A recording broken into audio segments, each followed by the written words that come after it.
আর সুশান্তর মধ্যে আধা ঘন্টার মতো ধস্তাধস্তি হয়।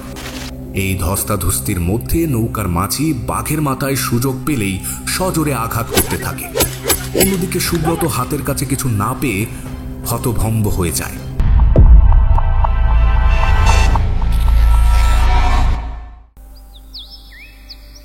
বালিদ্বীপের বিজয়নগর গ্রাম, সেই গ্রামের আলো বাতাসে বেড়ে উঠেছে সুশান্ত মণ্ডল। তার বয়স যখন 18 বছর, তখন থেকে তিনি সুন্দরবনে যাওয়া আসা করেন। তাদের ভিটে বাড়ি বলতে তাদের ঘরটুকুই সম্বল। বৃদ্ধ মা আর তিনি, এই দুজন মিলেই তার পরিবার। জীবিকা নির্বাহ করতে তাকে নির্ভর করতে হয় সুন্দরবনের উপর।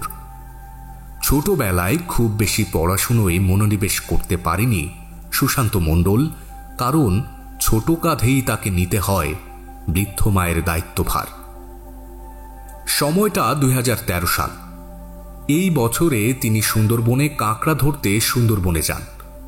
ততদিনে তার পরিবারে সদস্য সংখ্যা কমেনি, বরং বেড়েছে, কারণ তিনিও ততদিনে পিতা হয়েছেন। তার দায়িত্ব আরও বহুগুণ ততদিনে বৃদ্ধি পেয়েছে। সংসারের টানাপোড়েন চলে প্রতিনিয়ত। সেজন্য ঝুঁকি থাকলেও তাকে যেতে হয় জীবিকার তাগিদে ভয়ঙ্কর হিংস্র প্রাণীদের খুব কাছাকাছি।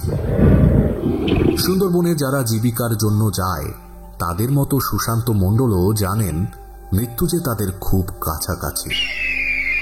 বাড়ি থেকে বিদায় নিয়ে সুন্দরবনে তিনি প্রবেশ করেন সপ্তাহখানেক পর বাড়ি ফিরবেন এমনটা বলে।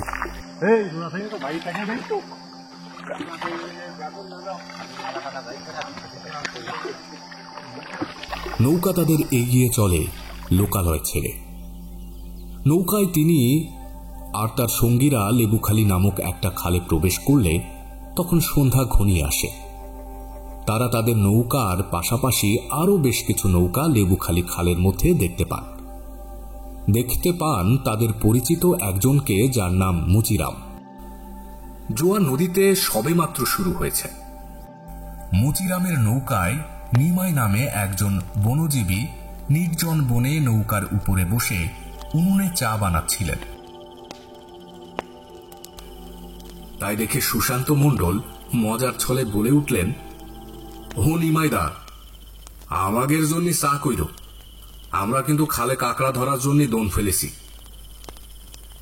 এই বলে তারা নৌকা নিয়ে তাদের কাঁকড়া ধরার যে ফাঁদ, যা দেখতে অনেকটা বড়শির মতো, ছোট ছোট লাঠির আগায় সুতোয় বাঁধা, কাঁকড়া পছন্দ করে এমন খাবার দেওয়া হয় যাকে বলে আঞ্চলিক ভাষায় দোন, সেই দোন তারা সম্পূর্ণ ফেলে আবার নৌকা নিয়ে ঘুরে আসতেই দেখে নিমাইয়ের উনুনে কোনো আগুন জ্বলছে না। সেই জন্য সুশান্ত মণ্ডল মন স্থির করল তিনি আর চা পান করবেন না। কিছুক্ষণ পরে তিনি একেবারে রাতের খাবার খেয়ে নেবেন। সন্ধ্যা তখন 7:30। তারা কয়েকটি কাঁকড়া পেল, কিন্তু তার সংখ্যাটা খুবই কম। তাই তারা নারাজ হয়ে আর কাঁকড়া ধরবেন না বলে দোন তুলে ফেলেন। নিমাইয়ের কোনো সাড়া শব্দ না পেয়ে সুশান্ত আর তাদের না ডেকে তাদের নৌকা থেকে নিজের নৌকা কিছুটা দূরে চাপিয়ে সুন্দর করে বেঁধে রাখলেন। তার কিছুক্ষণ পরে ভাত খেয়ে সুশান্ত এবং তার সাথে সঙ্গীরা সবাই পরিশ্রান্ত দেহে ঘুমিয়ে পড়েন। প্রতিদিনের ন্যায় রাত পেরিয়ে সকাল হলে সুশান্ত পাল তার পাশের নৌকায় থাকা মুচিরাম দাদাকে উদ্দেশ্য করে বলেন, ও মুচিরাম দা, তোমরা কোন খালে যাবে যাও, দেখে নাও। তোমরা খাল দেখে নিলি, তারপরে আমরা খাল দেখব। সুন্দরবনে যে আগে নৌকা নিয়ে সর্বপ্রথম খালে ঢোকে, সেই ব্যক্তিকেই কখনো কখনো প্রাধান্য আগে দেওয়া হয়, যাতে করে সে তার সুবিধা মতো খালে মাছ কাঁকড়া ধরতে পারে। সেই জন্য সুশান্ত মণ্ডল এই কথা মুচিরামকে বলেছিলেন। তার কথার প্রত্যুত্তরে মুচিরাম যা বললেন তা শোনার জন্য সুশান্ত প্রস্তুত ছিলেন না। মুচিরাম বলল, এখানে আর ফিরব না। তখন সুশান্ত বলল, কেন, কি হইছে? গতকাল রাত্রিরে নিমাইকে তুলে নিয়ে গেছে। নিমাই চা করতেছিল, তখন নিমাইকে বাঘে তুলে নিয়ে গেছে। সুশান্ত বলল, এ কি কও? আমরা সারা রাতে এনে ছিলাম, খালটা যে অশুভ হয়ে গেছে তা আমাকে তো একবারও খুলে না যে মুচিরামদা যে নিমাইরে বাঘে ধরে নিয়ে চলে গেছে।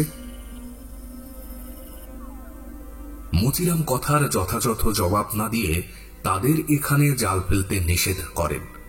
তিনি বলেন, জায়গাটা অশুভ হয়ে আছে, জায়গাটা অশুভ হয়ে আছে, তোমরা এখান থেকে দূরে যাইয়ে যা পারো ধরো, আমি এখান থেকে চলে যাচ্ছি। এই বলে মুচিরামদা সেখান থেকে চলে যায়। তারপরে সেখান থেকে একটানা ৩-৪ ঘন্টা নৌকা বেয়ে সুশান্ত মণ্ডল অন্যত্র এসে কাঁকড়া মারা শুরু করলেন। পাশাপাশি 10 থেকে 12 কেজির মতো পার্শে মাছও পেয়েছে তারা নৌকায় মাছগুলো রান্না করে খেয়ে দিয়ে আরো কিছু হলুদ মাখিয়ে রাখলেন যে যখন বাড়ি ফিরবেন তখন বাড়ির জন্য নিয়ে আসবেন। বাড়ি ফিরবেন তাই নৌকা খালের চরে চাপিয়ে রেখে তারা সবাই বিশ্রাম নিচ্ছিলেন।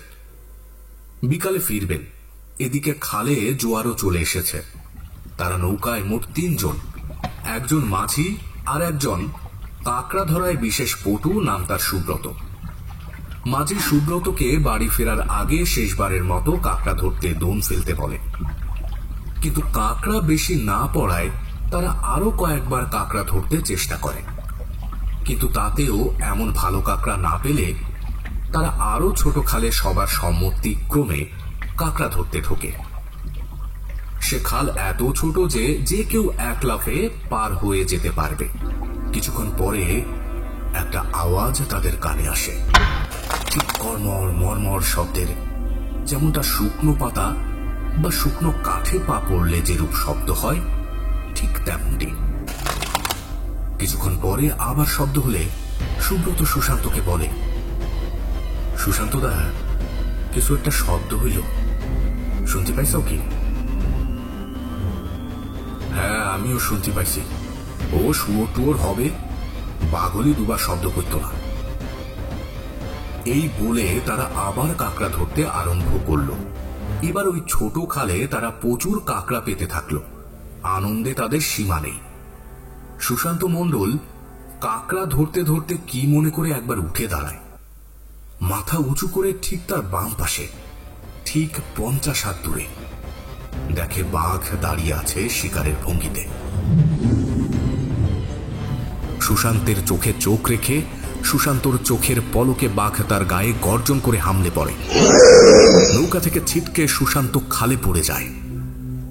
বাঘ আর সুশান্তর মধ্যে আধা ঘন্টার মতো ধস্তাধস্তি হয়। এই ধস্তাধস্তির মধ্যে নৌকার মাঝি বাঘের মাথায় সুযোগ পেলেই সজোরে আঘাত করতে থাকে। অন্যদিকে সুব্রত হাতের কাছে কিছু না পেয়ে হতভম্ব হয়ে যায়। সুশান্ত মণ্ডল নিজেও আপ্রাণ চেষ্টা করে বাঘের হাত থেকে নিজেকে ছাড়িয়ে নিতে। পানির মধ্যে থেকে বাঘের সাথে লড়াই কতটা ভয়ঙ্কর হতে পারে তা বলার অপেক্ষা রাখে না। অবশেষে বাঘ তাকে ছেড়ে বনের মধ্যে হারিয়ে যায়। বাঘের নখের আঁচড়ে ক্ষতবিক্ষত হয়ে যায় সুশান্তের শরীর। লবণ পানি সেই ক্ষতকে আরো বিষিয়ে তোলে দ্বিগুণ। তার চোখ বাঘের নখে চিরে যায়, তার পা জখম হয়। সেই অবস্থায় তার সঙ্গীরা তাকে নিয়ে নৌকা বেয়ে তার এলাকার দিকে এগোতে থাকে। তার দুচোখে বাঁচার আকুতি, তার দুচোখে স্বপ্ন, তা কেবল তার ছেলে মেয়ে আর তার পরিবারের জন্য। হ্যাঁ, সুশান্ত মণ্ডল বেঁচে ছিলেন ঠিকই।